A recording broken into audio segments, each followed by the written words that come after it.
Thanks, Tim. I heard that. All right, so we've got a fun morning this morning, but before we get into it, I just want to encourage you. So we've been a part of this Flourish series where we've been looking at spiritual practices, things that that God kind of lays out for us to be in practice of, for us to personally grow. And we've looked at prayer and fasting and scripture reading. We've looked at Sabbath and rest. We've looked at a lot of different spiritual practices. And this morning, we're not necessarily taking a break from that, but we're going to kind of incorporate what I think one of the greatest spiritual practices is learning and growing with each other. And so God has the opportunity for us when we kind of be in relationship with each other. I got to hang out on, what was that? Was it Wednesday that we went on the hike? Wednesday, Friday, Thursday, it all blurs together. But I got to hang out with some of the people from our church as we went and attacked Mud Bay and got muddy, and we built relationships with each other. We hung out and had fun. We've had play dates here in the last few weeks. We've had different gatherings for us to get together and do things. And God kind of designed us to be in relationship with each other and grow from each other. And for me personally, and you've probably heard me, as I tend to mention it because it's so prevalent in my life right now, is I am learning to grow and learn from the youth that are in my life. And one of the biggest ways I've been able to do that of recent weeks is through my children.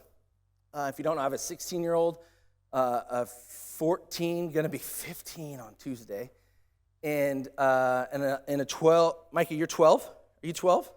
A 12-year-old? And I tell you what, this season of life that I'm in, I have learned probably more from them and who they are and how they're growing and what they're facing in life and the discussions we've had. I've learned more from them than I probably have pretty much everybody else in my life. And we have the opportunity to learn from each other, whether we've gone to church our whole life, whether we're 50 or 60 or 16 or 12, we have the opportunity to be growing and learning from each other. And like I shared with the kids this morning, God just loves to show off. As Gigi brought the pencil bag, like all of these kids have unique giftings. Some of them have giftings that I don't have, and then I get to learn from them. And many of them will experience things that their classmates or their other kids that are sitting next to them will not experience in their life, but they get to learn from each other as they navigate that together. As they grow up together, they get to share in their life experiences, and we can either learn from them, or they can learn from each other, or we can then just ignore it and learn the lessons on our own, and have to go through it personally rather than learning from each other and knowing, even having a better understand what God has for us. And so this morning, we're going to hear from a group of friends that all went on a trip together, on a missions trip together. And I know as a church, we have never organized and led a missions trip, and so it might be new territory for you. Maybe this church has been your home church for since you've known Jesus, or maybe you've grown up in church that went on missions trips, and we get an opportunity to learn from some of these kids and Josh who went on this mission trip this summer. But more so than that, we get to become a church that learns from each other. And I wanted to this morning take the opportunity to kind of set up the idea as like next summer as a church we're going to head out on a missions trip together. And so we're in the works of planning a missions trip to Mexico next July, and we're really excited. Heather, my wife, and Josh are kind of having the initial conversations around this. We had the opportunity to get together with them and kind of work out some details this week, and we're excited here in the next handful of weeks, next couple weeks at least, to announce when that will be, and we can all set aside time if we want to be a part of that. It's going to be a multi-generational experience where if you're 7 and you have an adult that wants to go with you, you can go, or if you're 70 and you want to come by yourself, or even 80 or 90 in your 90s, everybody would be welcome. But we get the opportunity to have that be a part of our story and what that's going to look like, and we get to kind of hash that out together moving forward. But this morning, I want to invite the group to come up. Come on up.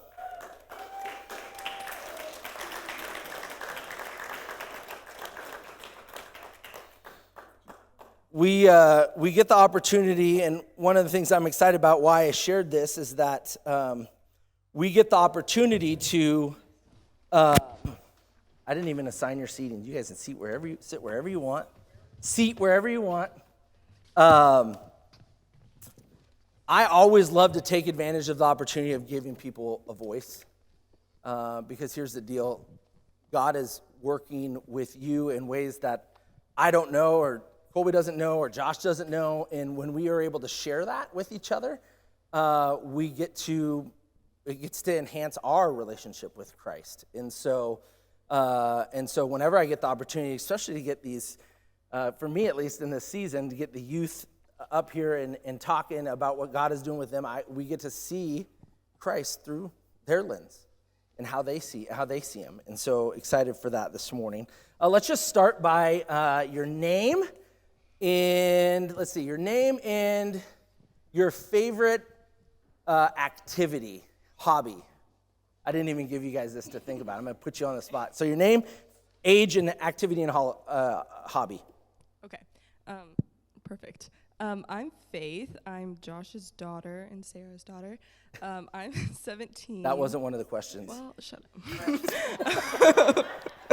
I'm 17, and I think one of my favorite activities is just going and watching the sunset with friends and family. I'm Zoe. I'm also 17, and my favorite hobby is just reading. I'm Jason. I'm 43, and my favorite hobby is... No, I'm Colby. I'm 16, and my favorite hobby is also reading. I'm Josh. I'm not going to tell you how old I am. It's kind of throwing me under the... No, I'm 43. What was that? Favorite November. hobby? When's your birthday? May. Yeah. You're still older than me, Jason. Yeah. And favorite hobby? Probably scuba diving. Ooh, yeah. Cool. Well, so first of all, this is kind of just to set the stage. You guys got to go on a missions trip to England, which is super cool. Lincoln, England, and even exploring England a little bit. Tell us just briefly, like, what you guys got to do logistics-wise. So we flew out on the 21st. That was the plan. So we flew out on the 21st, and we got back on the 31st of July. Yeah, July. Okay. And we took 2 planes. Well, I guess 1 plane. But we'll get into how we got there. We had a first initial day in London, and then they made the journey to Lincoln, is where we stayed for the remainder, or the majority of our trip there. And then we had one last day in London, and then we flew home. So that was like, we mostly were in London and Lincoln. What'd you guys get to do? We were partnered with a church called Alive Church in Lincoln, and they have a bunch of programs there. They have a fund of a nonprofit fund that runs youth programs and food banks, and so we got to help with programs. We got to run youth events at their church. We got to plan events and just help out in the community. It was funny. I think it was the second night. Colby texted Heather and I. The hours were way off. He's like, "Hey, I'm going to speak at a church real quickly to start a little worship service." Is that me? Somebody. And I don't know if he asked for prayer or whatever, but I jumped online real quick, and I found the video within 5 minutes of Colby up front at a church in England, telling them all about how there are 50 Americans here and that we're worshiping together. And I was like, That's like one of the positives of COVID. It was super cool. Anyways, all right. So, hey, how many of you was it your first missions trip? So 2 and 2. So maybe talk to me a little about what were your expectations kind of heading into that missions trip? Ladies first. Oh, I didn't really know what to expect. I mean, I did, of course, expect, go to a church, meet people there, do things for that church. But it was honestly a lot more than that, and I'm glad I was able to do it. Yeah, I had different expectations. I came into the trip really late. I ended up pretty much becoming part of the trip about a month and a half, maybe 2 months before we left. So originally, I wasn't planning on going. It wasn't going to happen. But so a lot of the things that I had kind of heard about different mission trips, there was, some people would go and build buildings in Mexico, or they would do street ministry, or they would do VBS. And so we kind of did a combination of different things with working with food banks and with kids in the community. And we had an absolute blast, and it wasn't what I expected at all. So kind of a pleasant surprise. And maybe it's something we'll get into a little bit later, but I also got to have a group of really great boys in the guest group the guest home that we were staying in. The host family wasn't there. They were actually on vacation, so we had their whole house to ourselves, and nobody there to keep us accountable, which isn't a good idea. But I really got to do a lot of mentoring and discipleship with that group of boys every night, which was something I didn't expect, but really enjoyed. So. how did maybe somebody can speak to this, how did God exceed your expectations? So, what did he, how might he have exceeded your expectations? I feel like the whole trip was just God exceeding my expectations for everything and just really showing off. There was a lot of things that went wrong or that I expected to go differently, and God just showed up every single time, and he just really exceeded any idea I would have had that he could do. Every single situation, like, oh, we're gonna have a VBS. Okay, it's gonna be like quick in and out. Kids are gonna have fun, whatever. There was so many incredible interactions with so many people.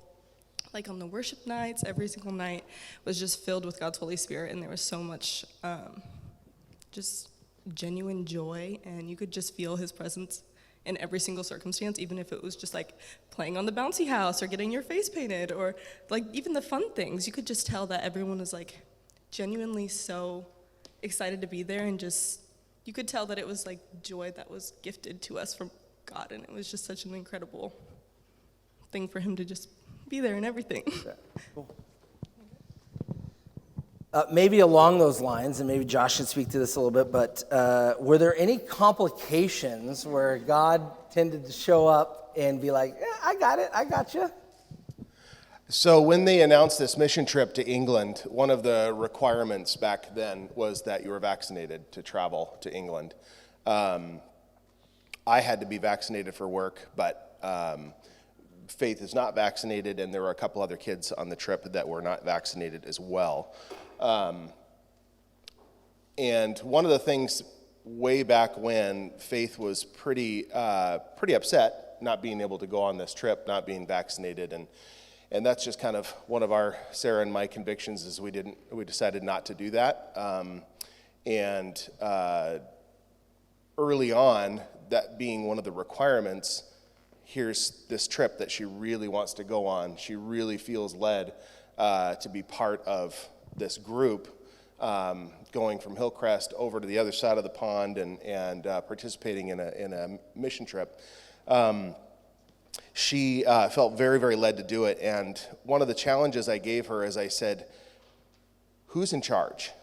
And she said, well, obviously God is. And I said, it's not the English government. It's not the pilot. It's not the plane. It's not regulations. God's in control. If you're supposed to be there, it will happen. And I said, you just keep praying. And after she was praying her guts out for about a month, England lifted their restrictions on travel to England without being vaccinated. And yeah, that was a pretty awesome moment. I pretty much did the same thing as Jarrett at that point. But what we didn't know moving forward is to just before we were going to travel is that Canada has still pretty solid restrictions on traveling in and out of their country without being vaccinated. And to kind of put long story short is after, I think between Sarah and I and their youth pastor, Dan, between the three of us, we were probably on the phone with Canadian officials no short of 10 hours, making sure that we understood clearly what the expectations would be that we come over the border to fly out of Vancouver, which is where the group flew out of, most of the group anyway. And so after we had this crystal clear, we spent extra money on COVID tests and went through and did their app and everything that we were supposed to do. We got the one border crossing that was less than happy about non-vaccinated people coming across the border, and she denied us entry. For that, we missed our flight. It was Faith, myself, and one other gal that came with us as well. And this was another moment where we got to really put it at the feet of Jesus, and to the amazing group of prayer warriors in this church. Sarah sent out a group text showing Faith and I praying together the night before we left for London, and it was us continuing to pray that if God wanted us there, He was going to make it happen. He would find a way to make it happen. And the individual flights were going to end up being about 5 times as much as the tickets they purchased out of Canada. So to the tune of about $3,000 a person to fly out of Seattle the next day.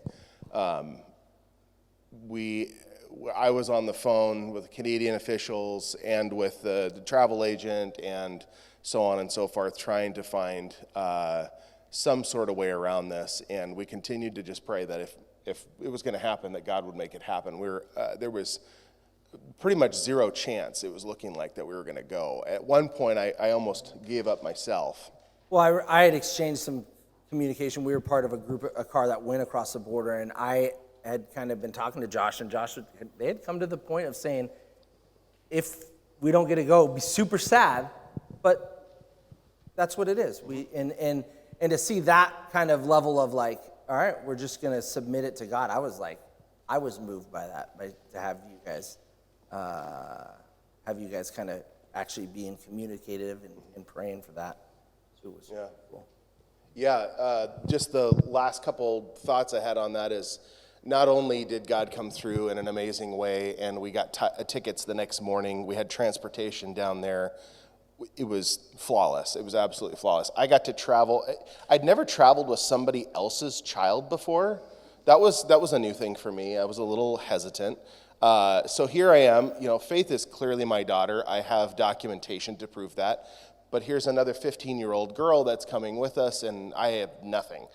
So we're trying to get creative, and we even had her mom take pictures with permission slips and everything just to be able to show documentation that, yes, it's okay that we go. And it was completely flawless. You would have thought that they would have rolled out the red carpet for us coming to London.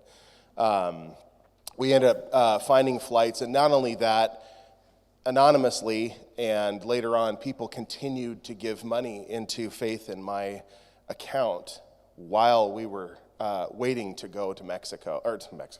I'm excited for next year. That's what's on my mind. That's what's on my mind. In order to get to London, and people continued to give money, and almost all of that is completely paid off for us to take those next flights. Even though we had to pay a whole bunch of extra money, God just made it happen. Our flights were flawless. We had no delays, but we were early. And God is good. Yeah. It was fun to see that kind of progress, and then to have you guys get there, and then to hear the stories that you met up with the team, and the team was whole, and you were to lead those guys in your group. Yeah, I think that, what is something for you guys that God showed you personally on this trip? He showed you personally a thing or an idea or a feeling. I think, so throughout the week, I was helping with kind of like a VBS-style day camp type thing at one of the like estates or like neighborhoods that they had there. And the thing that God really showed me is how we can, like, to these small, like, 10 to 11-year-old kids, how our actions, how we act can really show them Jesus and his work and his light. Just like not really necessarily preaching at them or like constantly getting on them about the fact that we're Christians and we're here, but just like we're hanging out with them. We are just doing activities. We did mini group games together. We split up into groups. Sometimes we did like the Americans versus the British, or we did like red team versus blue team. And we played a bunch of group games. There was like stations around the. We almost started World War. Yeah, I know. Yeah. I'm like, wait, can we do that these days? Anyways. There were stations around the like center. It was like you could do like, there was like video games set up and just being with the kids. And there was this one kid in particular that I really bonded with. And just like, throughout the week, we were just there and together with them. And then through questions and stuff, he discovered that we were all Christians. And then that led him to come to some of the youth nights.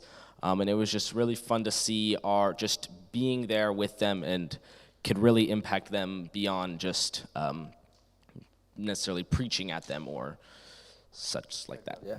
Oh, yeah. So just to follow up with what Colby was saying, there were three.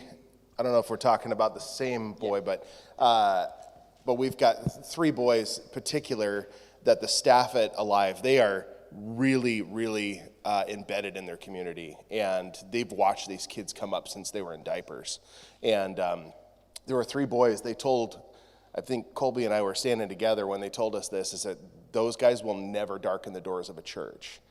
They will absolutely not. And like Colby was mentioning, here's this group of Americans that comes over and just loves on these kids, and they're like, you can tell what their question is why would you come? Why would you come all the way across here just to love on these kids? And the answer is Jesus. We were able to answer that for them, and they all ended up coming to at least one, if not two, of the events that we put on at Alive Church down in Lincoln. So pretty awesome. What God showed me is that we're really not that different. Like, we are really different, but not in the way that I thought we were. When we had got there, and I went to a different thing than you guys did, but like really seeing like the Christians there and the kids there and just like talking to them, it really like made me feel like, oh, we actually like are the same. Like you, like the only thing different is that you live in a different place than us. It was a really nice experience to just be able to like, because there was this girl who was an older sister of this younger boy, and she just like really like flocked to me, and she was just talking to me how like I normally talk to my friends, and before going I had this like idea in my head that like no matter our interests, we are always going to be different than them, but we're really not. And I especially saw that when one of the days, I think it was either the second day that I was at this children's thing that we had been running, and we were all like, and it was really funny because they kept calling us the Americans, and we were all in the van ready to go, and a group of boys outside was chanting USA at us, going crazy, and they chased our van out of the park chanting USA, and I thought that was really funny and really cool, and I took a video of them. We'll post it on Facebook later. Yeah, just piggybacking off of what Zoe said, I think it's incredible. God just really spoke to me in so many different ways. I think, like, even through all the fun moments, I feel like he was definitely just telling me to be still and just to trust, because that had kind of been a theme for the trip, having lots of faith and being on your knees constantly and just ensuring that you're putting all of it just right at his feet, because honestly, a lot of moments it just felt like completely hopeless almost, and there was a lot of tears, a lot of mixed emotions, a lot of joy on this trip, and just a lot of big God moments. But I think the biggest theme was him just telling me to be still in every moment. Like at the food bank, there was a lot of people that were not very kind to us. They were just like, I don't want anything to do with you guys. You don't have British accents. What are you doing? But there was a lot of like incredible moments where we had like a bad moment, and then God would just really show off, and the next moment would be like completely surrounded with God. Like there would be nothing that could change that. There was one night, it was our Wednesday night there. That was our worship night, and did it follow the kids festival? Was that one of the kids festival days? I think so.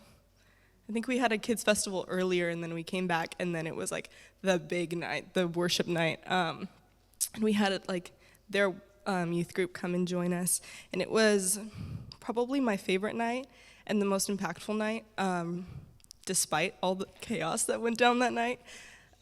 Maybe you guys can talk a little bit about what happened, but there was just a lot of presence from the enemy there that night, but God, I think, definitely overpowered him in that.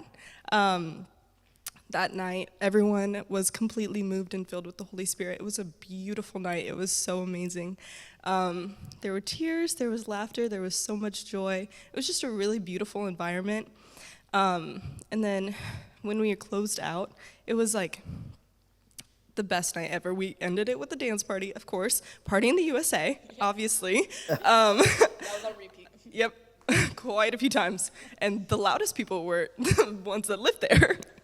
But it was an incredible night, but it ended with a slightly poor note, I would say.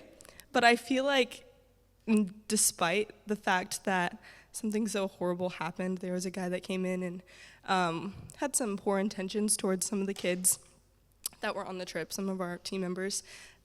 He was there to do harm, and he just probably snuck in with the other people. But that kind of escalated towards the end of the night, and it got pretty scary, actually, and we were all like, what is happening? We just had the No best... one was hurt. No one was hurt. No one was hurt. It ended up well, not permanently hurt. There was some punches thrown. It's okay. Like, through all of that, there was violence, like some scared feelings. I feel like there wasn't anyone that wasn't like a little bit shaken up. Who cares? I can't English.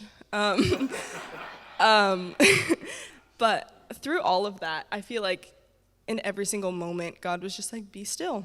There was so many like beautiful moments, and it was equal. In both of those times, I was like, okay, we're just gonna keep chugging on through. And every single moment, the good, the bad, the ugly, God just showed up, and he made up for those moments that kind of started to falter our faith a little bit. At least mine. Took a lot of faith to get there, like through all the travel issues and that Wednesday night with the incident we had.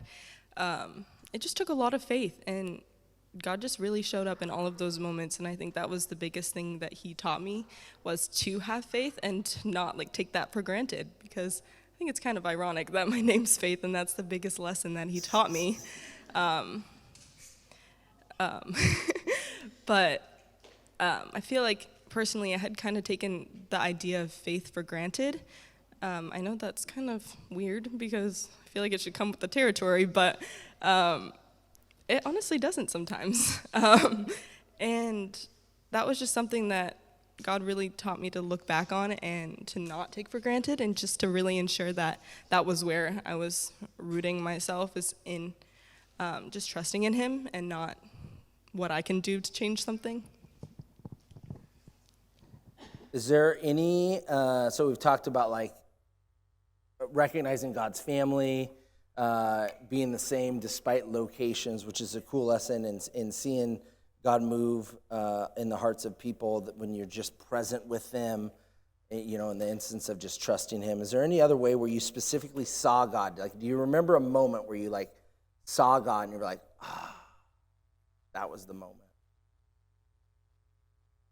Definitely. I on that Wednesday night, I was fortunate enough to be able to give my testimony, and it wasn't before, it wasn't during it, but it was after the testimony when I just walked over to Faith and we just hugged for a really long time. 30 minutes. Really long time. And it was just really in that moment where where it was showed like, hey, like you got up, you did this thing, you told your story, and it wasn't that big action that you just took, but it's this little calm bubble over here with just you, like in this intimate moment between you and your friend, where God's really just like holding his arms around both of you guys and really just showing like how much you guys are family together. Like all this crazy stuff's happening around you, but in this simple moment, it's just simple, and it's just you, this person, and God. And that's really the biggest moment that I saw God there. I just have to say that if you've been around for a while, you've got to watch these three a little shorter at one point, but these three are a force to be reckoned with. I obviously not my kids, but this is my kid. But I had a huge proud moment, many of them throughout this trip. I got to watch Zoe be extremely vulnerable and open to just letting the Lord move through her story. And I got to see Faith step into really trusting in the Lord. And I got to watch Colby take a huge position of leadership everywhere he went. It was just like, people didn't know what to do. That's okay.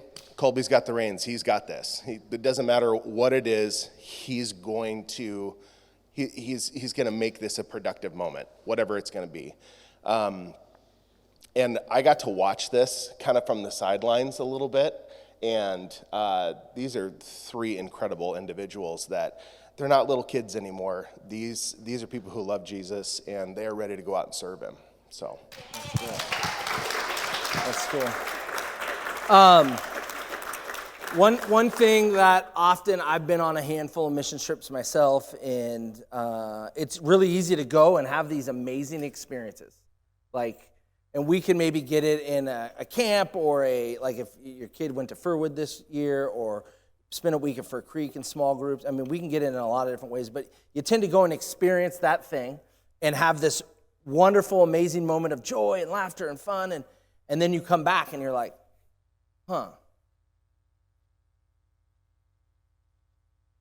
and so there's like maybe I did it on purpose. It was dramatic effect, Teenagers, they always second guess you. But when we return, we hopefully stay in tune with God, and we want to know and so for you guys, I kind of challenge you with this question to think about, and I don't even know what it would be for you guys, but what is it that God wanted you to bring back with you here? What did you learn there that you want to kind of implement and work into your life right now, nestled in the trees in Sudden Valley, as you don the campus at Whatcom or at Bellingham or Whatcom, in your households and your friends? What is it that you want to bring back from this 12 days you spent or 11 days you spent there here with you? I like the idea of when we were there, the group of, there was 46 of us or something like that, almost 50, just how tight we were, how close we were every night, meeting up together again, going over our day, planning events together, just how close we came as a community of youth and of leaders and followers, just tight, leaning on each other, building each other up. Just the idea of any kind of community that we are a part of when we're here, just staying tight and building each other up and lifting each other up, whether it's my youth group, the youth group here, just the church in general, just really anywhere we're in community, and even community at school or at work, just staying tight and building each other up, I think. I think I'd have to agree with Colby. The whole trip was definitely a big opportunity to grow as a community and grow in discipleship with others and just have great fellowship. It was incredible. Like we had known pretty much everyone that went with us, at least known of them, because it was within 412, and we all go to the same youth group, it was 412. So we had all sort of established relationships, or started to, with most people, and had deeper relationships with some people. But I think that was a really incredible thing that God just continued to grow upon and build upon as we came back, and just a good reminder to just keep that going. Like we need that encouragement, we need that reliability to build each other up, keep us accountable, make sure that we're continuing to do what we did over there. Is just trust him and follow in what he has for us, and just be bold in our faith, and not come back and be unwilling to go out and do the things that we did so comfortably in England or in Yakima or wherever else. We did a mission trip to Yakima last summer. But not just having those Jesus highs and then coming back down, but relying on your community and the brothers and sisters in Christ that we have, and being willing to just continue in that. Really what I brought back with me is that it's kind of like how I said that when you go there, like it was like they're just like us, but coming back, it really made me like realize that no matter where you are, no matter who you are, like what you're going through, that like God is always there with you, and there's always opportunities with him, and that just you might feel like you're different from somebody else, but in the eyes of God, you're really not. And no matter what you do, you'll never be different in God's eyes. So I think my biggest thing was, again, along the lines of just trusting the Lord with these things, and really putting your faith out there and taking risks. That whole trip energized me to do things that I probably normally wouldn't do, as far as taking risks for the sake of the kingdom, putting myself out there in ways that I usually wouldn't previously, and I'm so thankful for the opportunity to kind of walk through this group with this whole experience that we had, because it just emboldened me to want to do more for Christ. So. Well, hey, let's give them a hand. You guys want to take your chairs with you? Take mine. And as they head off stage, I want to invite the band to come forward. And one of the things I just want us to be mindful of, and I'm hopeful that you heard through the lens of somebody else, just the way God has moved and is leading them. But more so than that, we've been in this series of spiritual practices and kind of pressing into God's truth and what he has for us. But we get to do that together. And we get a little experience like that here as we gather on Sunday mornings for an hour and 15, 20 minutes out of your week. But God calls us to so much more of that. He calls us to, like, if this is your hour and 15 minutes that you spend with God and other believers, then, man, we got to, like, work towards doing that in our daily life, whether that be with your immediate family, whether that be in a small group, or just in relationship with each other as family units and as people who are kind of pressing in the same way. Because when we do that, we get to experience relationally what these kids experienced when they went all the way to England to get it, but we have access to it right now. And as much as Josh and Heather and myself, and we're excited about the opportunity of a missions trip for us next July, we don't have to wait for that moment. We don't have to wait for that moment to share Jesus with our neighbors. We don't have to wait for that moment to grow relationally in depth with each other until July. Like, we can do that right now. And that benefit is the design that God has for us. Whether there's differences or hobbies that are different or whatever, like God desires for his family to come together, to grow with each other and experience him through each other. And I want to encourage you that is why we do this. Like, the band is cool and we get to worship with them, and sometimes I have like one profound thought. They had a lot more than me, and we get to learn from them. But God desires for us to be stepping in and pressing into that throughout our entire week, what he has for us. So I want to encourage us to just be doing that with each other and with those that you call friends or those that you need to meet as part of God's family. Amen? Amen. Let's close with worship.